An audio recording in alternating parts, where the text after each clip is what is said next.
Dia kata, lalu sahabat cakap, ini orang-orang Yahudi Madinah. Orang-orang Yahudi Madinah ni dia nak tolong kita berperang. Lalu Nabi SAW bersabda dengan yang lebih kurang mafhumnya, kamu jangan minta orang kafir untuk bunuh orang kafir, tak jadi. Kalau kita nak perang orang kafir ni, tapi kita minta tolong orang kafir, tak jadi. Lalu Nabi SAW bagi dua pilihan kepada orang-orang Yahudi Madinah. Orang-orang munafik ni, orang Yahudi Madinah ni, yang mana dikuasai oleh Abdullah bin Ubay bin Salul. Abdullah bin Ubay bin Salul. Nabi SAW pilih suruh buat pilihan. Kamu nak masuk Islam dan kekal dalam tentera Islam, ataupun kamu nak berpatah balik dan keluar terus pada Islam. Dan Abdullah bin Ubay bin Salul dan seramai 300 pengikut dia, orang-orang munafik, Yahudi dan sebagainya, mereka berpatah balik, mereka tak mahu menerima Islam, mereka berpatah balik ke Madinah Al-Munawwarah. Lalu dah tadi 1000 tolak 300 tinggal 700. Dan 700 inilah yang setia bersama Nabi SAW semasa perang Uhud ni. Dan Nabi SAW arahkan Abdullah bin Jubair.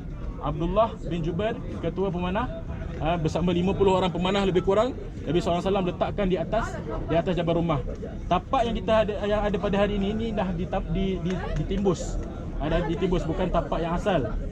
Kalau tapak yang asal masa saya 2016 ni pasir semua ni. Dan bukit tu tinggi. Bukit tu kalau tak ditimbus, bukit tu tinggi. Jadi logiklah bila mana Nabi SAW letakkan pemanah dekat atas tu sebagai kelebihan bagi tentera Islam. Bila mana tentera Khalid Al-Walid, tentera kuda Khalid Al-Walid masa tu belum Islam lagi. Sahabat Nabi Amru Al-As yang mana makam dia kita ziarah di Mesir, masa tu dia belum Islam lagi. Dia jadi panglima kedua. Amru Al-As pada masa Uhud, dia adalah panglima kedua tentera musyrik.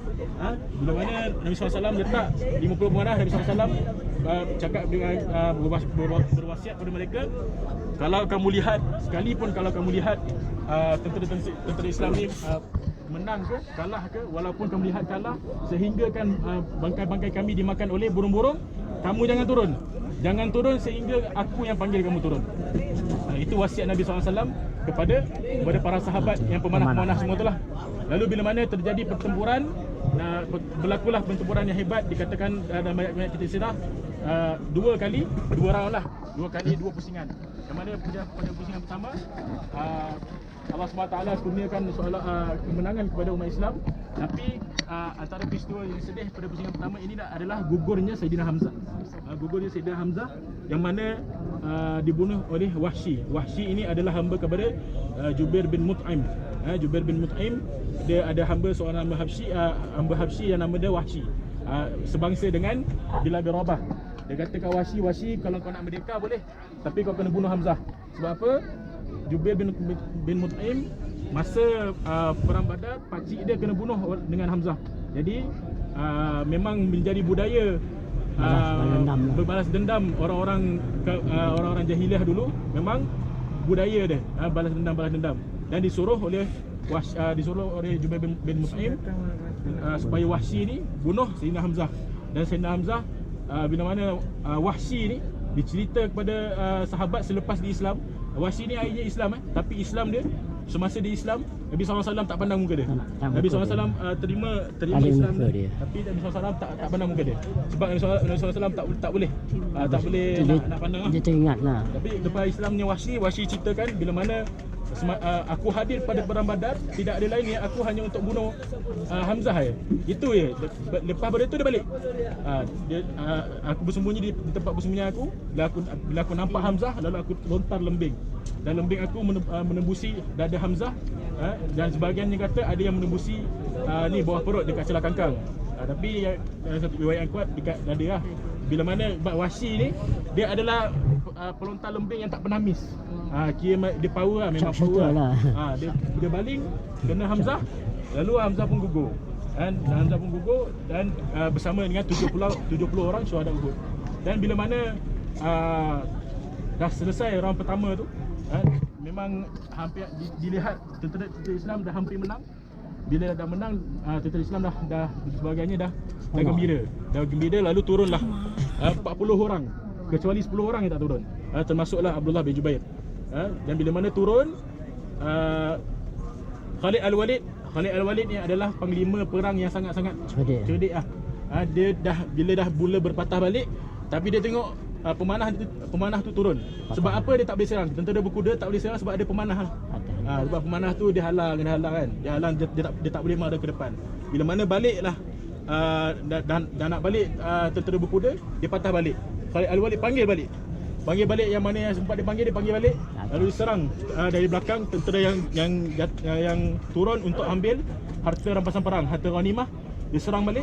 Kemudian syahidlah kesemua pemanah-pemanah itu, termasuklah Abdullah bin Jubair. Dan pada hari Uhud ni diberitakan, dikisahkan dalam banyak kitab-kitab sirah, Nabi SAW mengalami luka yang sangat teruk bila mana gigi Nabi SAW patah. Bayangkan topi besi Nabi SAW tembus kena tombak. Maksudnya muka Nabi SAW sebahagiannya luka berdarah, sehingga kan Nabi SAW dua kali pengsan dan jatuh ke dalam lubang, yang mana lubang tu digali oleh seorang Yahudi, Abu Amir Al-Fasi. Kemudian bila mana Nabi SAW jatuh pada lubang tu, orang kafir kata Muhammad dah mati. Lalu mental orang Islam ni jatuh. Dah tak ada kekuatan. Kemudian Sayyidina Talhah dan Ali bin Abi Talib angkat balik Nabi SAW daripada lubang tu. Talhah pada hari Uhud, dia nak bagi Nabi SAW naik ke atas, naik pada lubang tu. Dia turun ke dalam lubang tu, dia menjadi tangga kepada Nabi SAW. Nabi SAW jadi tangga supaya Nabi SAW boleh keluar pada lubang tu. Dan 11 orang Ansar yang menjadi perisai manusia pada ketika itu, dan 11-11-nya adalah turut syahid. Nak selamatkan Nabi SAW, mereka juga turut syahid. Dan Nabi SAW bila mana keluar daripada lubang tersebut, Nabi SAW kata ada satu jalan je untuk menyelamatkan baki-baki tentera Islam ni. Kita perlu ke tempat tinggi. Jadi aja-aja dekat di celah di belakang Bukit Uhud ni, di celahnya ada satu tempat yang dinamakan Jabal Maharis. Di situ Nabi SAW berundur bersama tentera-tentera Islam. Nabi SAW naik ke tempat tinggi, bersembunyi di Jabal Maharis buat beberapa ketika, sehinggalah orang kafir menganggap mereka dah menang. Mereka dah mula balik ke Mekah. Lalu keluar Nabi SAW ajak tentera-tentera Islam yang ada ketika itu, yang mana yang ada bersama Nabi, yang saya sebutkan dalam bahasa tadi, Abu Bakar, Umar, Uthman, yang naik bersama Nabi SAW di atas Jabal Maharis. Kemudian Nabi SAW suruh baki-baki tentera Islam ni kejar sehingga lebih kurang 20 meter keluar daripada Madinah. Nak menunjukkan kita ni bukannya kalah sebenarnya. Nak menunjukkan kita masih ada kekuatan. Nabi SAW kejar, selagi nampak kejar.